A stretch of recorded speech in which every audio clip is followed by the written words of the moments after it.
여러분 안녕하십니까? 오늘도 참으로 좋은 날입니다. 하나님께서 영광으로 채워주시기 바랍니다. 저는 오늘 고린도전서 13장 13절의 말씀을 가지고 믿음과 소망과 사랑이라는 제목으로 은혜를 나누고자 합니다. 20세기 영국의 역사가 토인비는 역사는 도전에 대한 응전으로 이루어진다고 말했습니다. 우리가 사는 이 세상에는 개인적, 사회적, 국가적, 세계적인 여러 가지 시련과 어려움의 도전이 있습니다. 그런데 우리가 그 도전에 적절한 응전을 하지 못하면 우리는 실패자가 될 수밖에 없습니다. 그러나 우리가 그 도전에 잘 응전을 하면 우리는 새로운 역사를 창조할 수 있습니다. 지금으로부터 100여 년 전에 덴마크는 프루시아와 오스트리아 연합군과 전쟁을 해서 참패를 했습니다. 그 때문에 덴마크의 경제는 파탄에 이르렀고 수많은 젊은이들이 꿈을 잃고 방황하며 타락해 갔습니다. 패전이라는 국가적인 쏘가린 도전 앞에 온 국민이 응전할 힘을 상실하고 비틀거리게 된 것입니다. 그러나 바로 이때 그룬트비 목사가 분연히 일어나 하나님을 사랑하자, 자연을 사랑하자, 나라를 사랑하자라고 외치며 농민학교를 세워 성서를 바탕으로 하여 기술교육을 시켰습니다. 그룬트비 목사는 덴마크가 일어나려면 오직 정신적 자원을 개발해야 한다고 믿고 그대로 실천했던 것입니다. 또한 달가스라는 사람도 밖에서 이런 국도 안에서 찾자고 외치면서 덴마크 국민들에게 신념을 심어주었습니다. 이런 결과 쓰러져가던 덴마크는 패전이라는 엄청난 도전을 극복하고 재기할 수 있었습니다. 불과 100여 년이 지난 후 덴마크는 미국보다 개인소득이 높은 선진국으로 일어섰던 것입니다. 이처럼 우리가 인생을 살아갈 때 어떠한 도전이 오느냐가 중요한 것이 아니라 우리가 그 도전에 어떻게 응전하느냐는 것이 중요합니다. 그런데 우리가 도전에 응전할 수 있기 위해서는 정신적인 자원이 있어야 합니다.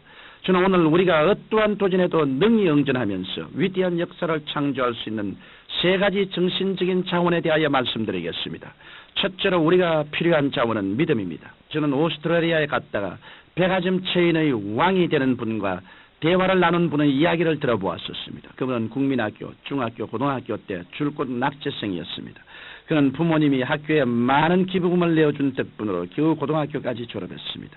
그가 고등학교를 졸업하자 그의 아버님께서는 그에게 이제 너는 성공하기 전에는 집에 못 들어온다. 너는 내 갈 길을 찾아 떠나라고 말씀하셨습니다. 그래서 그는 집에서 나와 직장을 구했지만 머릿속에는 낙제생이라는 생각이 꽉 들어차 있어서 철새처럼 직업을 옮겨야 했습니다. 그러다가 그는 미국인이 운영하는 회사에 들어가게 되었는데 하루는 그 회사 부사장이 강연을 통해 신념을 강조하면서 할 수 있거든이 무슨 말이냐, 믿는 자에게는 능치 못할 일이 없느니라는 성경 말씀을 전해주어 그는 깊은 감동을 받았습니다. 그는 그날 곧 바로 성경을 사서 집에서 읽던 도중 회개를 하고 예수님을 구주로 영접하게 되었습니다. 그리고 그는 하나님, 저는 이때까지 할 수 없다고 생각했습니다. 그러나 이제 저는 하나님을 믿는 믿음을 통해 할 수 있다고 믿습니다라고 기도했습니다. 그때로부터 그는 나는 할 수 있다, 나도 지사의 사장이 될 수 있다라고 써붙이고 주여 그 글을 소리내어 읽었습니다. 그러자 그에게 사장이 되려면 회사 운영에 관한 공부를 해야 하지 않겠는가 하는 생각이 솟구쳐 올라왔습니다. 그래서 그는 그때부터 회사 운영에 관해서 열심히 공부하며 하는 일에 최선을 다하게 되었고 결국 지사의 사장이 되었습니다. 그 후로 그는 더욱 높아져 전 오스트레일리아의 모든 지사장들을 관할하는 사장이 되었고 나중에는 백화점에 대한 것을 연구해서 백화점 체인 왕이 되었던 것입니다. 이와 같이 할 수 있다는 신념을 가진 사람은 어떠한 역경에서도 일어설 수 있습니다. 우리가 긍정적이고 창조적인 믿음을 가지면 처절한 역경 속에서도 승리자가 될 수 있는 것입니다. 둘째로 우리가 필요한 자원은 소망입니다. 사람은 소망이 없으면 살아갈 수 없습니다. 여러분은 청상 과부된 여인이 재혼을 하지 않고 어린아이들을 데리고 온갖 역경을 물리치며 사는 것을 보았을 것입니다. 왜 그런지 아십니까? 그 여인은 자식에 대한 소망이 있기 때문입니다. 소망은 마치 생명을 유지시켜주는 신선한 공기와도 같습니다. 저는 지금으로부터 약 30년 전 폐기락으로 3개월밖에 못 산다는 사형 선고를 받았던 일이 있습니다. 더군다나 그때는 6.25 사변 직후라 생활이 말이 아니었습니다. 그때 당한 고통이란 이루 말할 수 없었습니다. 저는 그때 자리에 누워 죽음을 기다리며 염불을 외웠습니다. 그러다가 그것도 지쳐 나중에는 이렇게 절규했습니다. 하나님, 이 우주에 하나님이 계시면 날 좀 살려주십시오. 죽더라도 희망을 갖고 죽을 수 있게 해주십시오. 이런 저에게 어느 날 성경을 주며 전도하는 사람이 있었습니다. 저는 그 절망의 상황에서 성경을 읽고 소망을 얻었습니다. 성경을 보니 모두 소망적인 사건으로 가득 찼습니다. 죽은 자가 살아나고 병자가 낫고 사람이 무리로 걷고 저는 이러한 소망의 복음을 받아들이고 하나님께 기도드렸습니다. 하나님 저를 살려주시면 모든 것을 다 포기하고 평생 동안 복음을 전가하겠습니다. 그리고 저는 끊임없이 소망을 가졌습니다. 그 결과 3개월밖에 못 산다는 의사의 말을 거짓이 되고 말았습니다. 저는 소망의 말씀을 통해 사형선고를 극복하는 기적을 체험했던 것입니다. 이와 같이 우리에게 소망이 있으면 우리는 어떠한 도전에도 강력한 응전을 하며 하나님의 영광을 나타낼 수 있습니다. 셋째로 우리가 필요한 자원은 사랑입니다. 사랑은 우리에게 무한한 삶의 용기를 줍니다. 아내에게 사랑받는 남편은 용기를 갖고 사회생활을 합니다. 남편에게 사랑받는 아내는 용기를 갖고 어려운 살림을 꾸려나갑니다. 직장에서도 상사와 부하가 서로 사랑하면 엄청난 힘을 발휘할 수 있게 됩니다. 그런데 성경에서 말씀하는 하나님의 사랑은 바로 아가페 사랑입니다. 아가페 사랑은 무조건적인 사랑입니다. 하나님께서는 이 세상을 무조건적으로 사랑하셔서 당신의 독생자 예수 그리스도를 이 땅에 보내셨습니다. 그리고 예수님께서도 우리를 무조건적으로 사랑하셔서 우리를 대신해서 십자가에 못 박여 죽으셨던 것입니다. 우리는 모두 쓸모없는 존재들이었습니다.